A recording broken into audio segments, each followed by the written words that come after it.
પુષ્પના ચક્રના આધારે પુષ્પના પ્રકાર સૌથી પહેલું જે છે એ છે સંપૂર્ણ પુષ્પ. તો કે જે પુષ્પની અંદર ચારે પુષ્પ ચક્ર હાજર હોય એને સંપૂર્ણ પુષ્પ અથવા તો પૂર્ણ પુષ્પ કહે છે.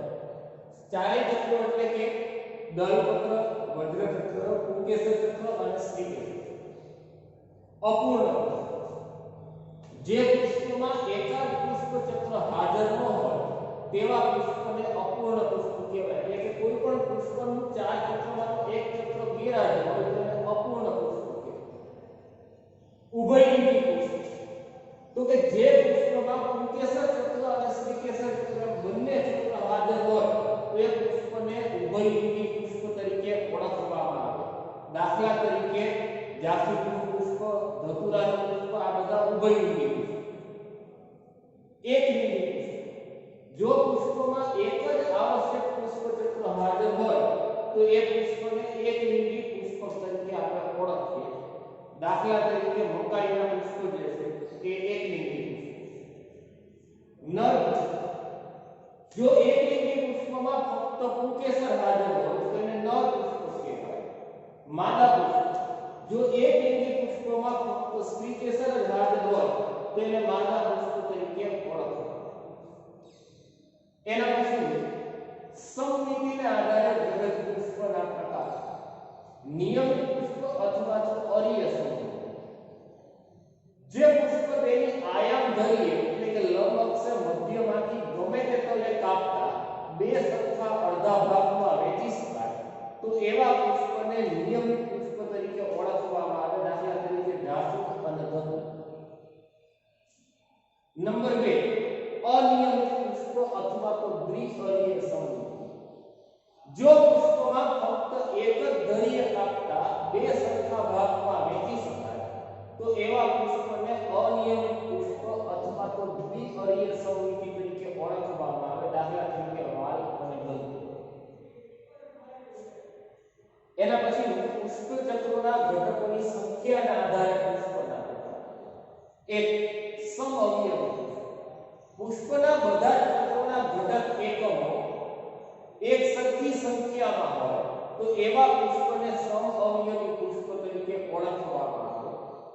સમઅવયવી પુષ્પ ઘટકોની સંખ્યા અનુસાર ચતુઅવયવી અથવા તો પંચાવયવી પ્રકારના હોય. ચતુઅવયવી એટલે એની અંદર દરેક ઘટકની સંખ્યા 4 હોય. વજ્રપત્રની સંખ્યા 4, દલપત્રની સંખ્યા 4, પુંકેસરની સંખ્યા 4 તો એને ચતુરાવયવી પુષ્પ કહેવાય. પંચાવયવી પુષ્પમાં દરેક ઘટકની સંખ્યા 5 એટલે કે વજ્રપત્રની સંખ્યા 5, દલપત્રની સંખ્યા 5 બરાબર. એવી જ રીતના પુંકેસરની સંખ્યા પણ 5. વિષમ અવયવી પુષ્પ પુષ્પમાં આવેલા બધા ચક્રના ઘટક એકમો જુદી જુદી સંખ્યામાં હોય તો તેવા પુષ્પને વિષમ અવયવી પુષ્પ તરીકે આપણે એને ઓળખીએ. જેની અંદર દલપત્ર, વજ્રચક્ર અને પુંકેસરની સંખ્યા જે છે એ અલગ અલગ આપણને જોવા મળતી હોય એટલે કે એ બધાની સંખ્યા જે છે એ એક સરખી હોતી નથી.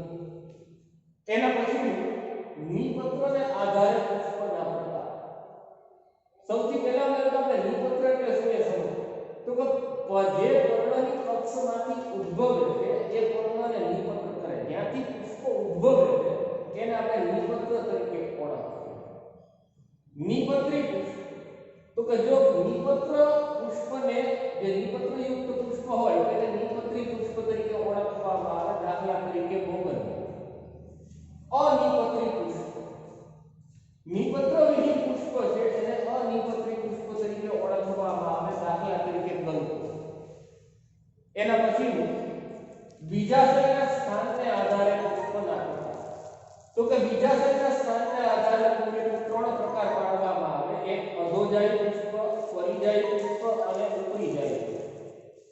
સૌથી પહેલું જે છે એ અધોજાયી પુષ્પ અથવા તો ઉચ્ચસ્થ બીજાશય. તો કે પુષ્પમાં પુષ્પાસન જે છે આ પુષ્પાસન એ શંકુ આકારનું બને અને એમાં બીજાશય જે છે એ ઉપરની બાજુ અહીંયા તમે જોઈ શકો કે બીજાશય જે છે ઉપરની બાજુ ગોઠવાય. આવા બીજાશયને ઉચ્ચસ્થ બીજાશય તરીકે ઓળખવામાં આવે. દાખલા તરીકે રાય, જાસૂદ અને ગલગોટો. પરિજાયી અથવા તો અર્ધ અધસ્થ બીજાશય પુષ્પમાં પુષ્પાસન જે છે એ ચપટું બિંબ આકાર રકાબી જેવું હોય એ રકાબી આકારનું બને અને કેન્દ્રમાં ગોઠવાયેલું બીજાશય જે છે એ અર્ધદસ્ત બને એટલે કે અડધું નીચે હોય અને અડધું ઉપર. આમાં જો સંપૂર્ણપણે બીજાશય ઉપર છે, અડધું નીચે અને અડધું ઉપર છે એટલે એને અર્ધદસ્ત બીજાશય તરીકે આપણે ઓળખીએ. પુષ્પાસન પરના અન્ય ચક્રો જે છે એ પણ એવી રીતના ગોઠવાયેલા, દાખલા તરીકે ગુલાબ અને ગંધ. છેલ્લું જે છે એ ઉપરી જાય અથવા તો અધસ્થ બીજાશય. પુષ્પમાં પુષ્પાસન જે છે એ બીજાશયને ઘેરી, આ પુષ્પાસનનો ભાગ છે એ બીજાશયને ઘેરી લે છે. અહીં બીજાશય જે છે એ અધસ્થ પ્રકારનું બનતું જોવા મળે. અન્ય ચક્રો જે છે એ બીજાશયની ઉપરની બાજુ એટલે કે અહીંયાથી ઉદ્ભવતા આપણને જોવા મળતા હોય. દાખલા તરીકે સૂર્યમુખી અને કાકડી.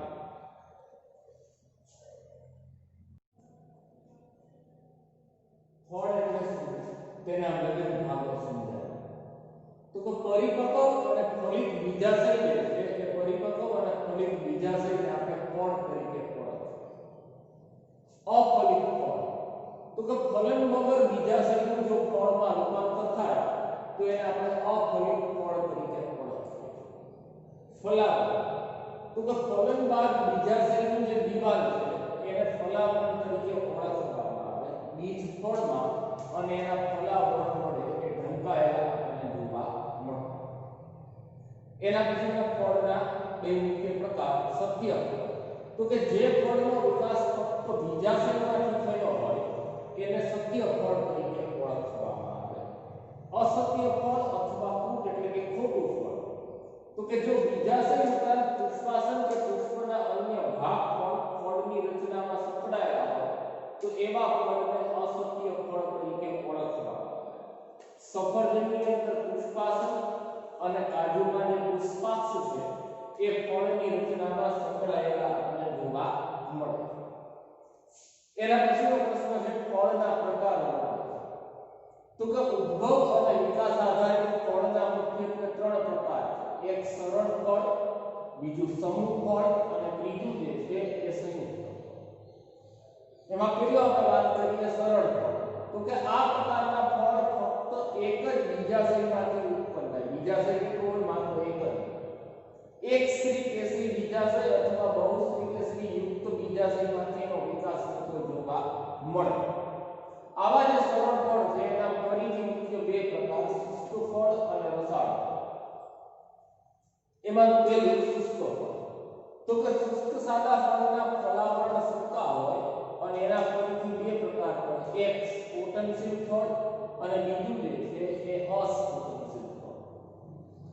તો કે શુષ્ક સ્ફોટનશીલ ફળ તો કે આવા ફળની દિવાલ જ્યારે ફળ પરિપક્વ થાય ત્યારે વિવિધ પ્રકારે સ્ફોટન પામે છે અને બીજને મુક્ત કરતું જોવા મળે. સ્ફોટનના પ્રકારને આધારે તેને જુદા જુદા પ્રકારોમાં આપણે વર્ગીકૃત કરી શકીએ છીએ, જેવા કે એક સ્ફોટી ફળ, પ્રાવર ફળ, કૂટપટિકા વગેરે.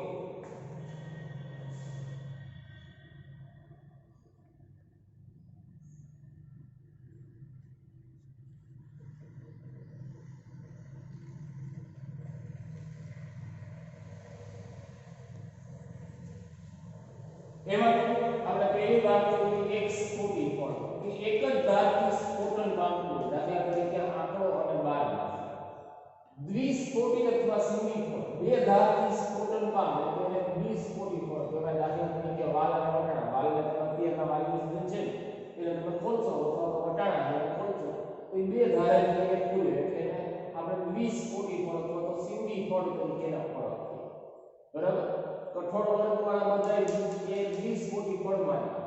બહુસ્ફોટી ફળ અથવા તો પ્રાવર તો કે બે કરતા વધુ ધાર અને સ્ફોટન પામે તો એને બહુસ્ફોટી ફળ કહેવાય. દાખલા તરીકે કપાસ અથવા તો ઘઉં.